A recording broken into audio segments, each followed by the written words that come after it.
வணக்கம் நண்பர்களே, உணவூட்டும் தோட்டத்திற்கு மீண்டும் உங்களை அன்போடு வரவேற்கிறேன். நம்ம தோட்டத்தில் ரொம்ப நாளுக்கு முன்னாடி பார்த்தீங்கன்னா கேரட் விதைகளை நம்ம விதைச்சிருந்தோம். ஒரு 3 பாத்தியில் நம்ம விதைச்சிருந்தோம். இப்போ அதில் பார்த்தீங்கன்னா இந்த கோழிகள் இறங்கி மொத்தம் விதைகளையும் நாஸ்தி பண்ணிவிட்டு இப்போது மிச்சம் மீதி இருக்கிற செடிகள்லாம் நல்லா வளர்ந்துருக்கு. ஸோ அதை தான் நம்ம இன்றைக்கி அறுவடை செய்ய போகிறோம்.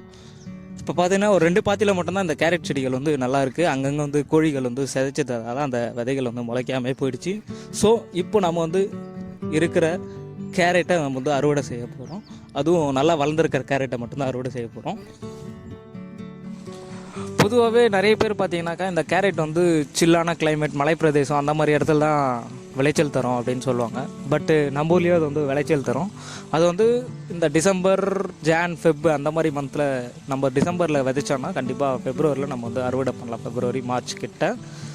ஸோ அந்த சில்லான கிளைமேட்டில் நம்மளோட மண்ணுக்கும் நிறைய விளைச்சல் தருது. இதுக்கு முன்னாடியே நம்ம கேரட் நம்ம தோட்டத்தில் விதைச்சி நல்லா அறுவடை பார்த்துருக்கோம்.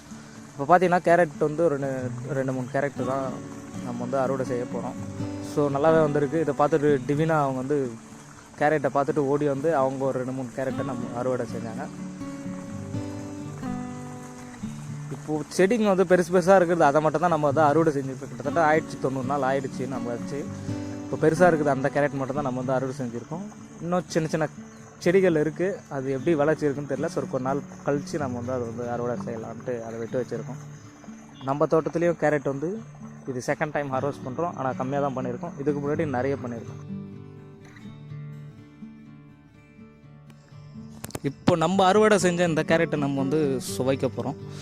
இப்போ நம்ம தோட்டத்திலே விளைஞ்சி நம்ம அறுவடை செஞ்சு அதை நம்ம சுவைக்கும் போது அதனோட ஃபீலே ரொம்ப செமையாக இருக்குங்க. அப்படி தான் நமக்கு இந்த ஒரு ஃபீலிங் இருக்குது. இந்த ஒரு தருணத்தில் ரொம்ப ஹாப்பியாக இருக்குது. இந்த கேரட்டோட சுவையும் பார்த்திங்கன்னா ரொம்ப நல்லாவே இருக்குது. இப்போ நம்ம ஒரு 6 கேரட் தான் நம்ம அறுவடை செஞ்சோம். இன்னும் கொஞ்சம் இருக்குது. அது செடிகள் சின்ன சின்னதாக இருக்கிறதால அதை அறுவடை பண்ணலை.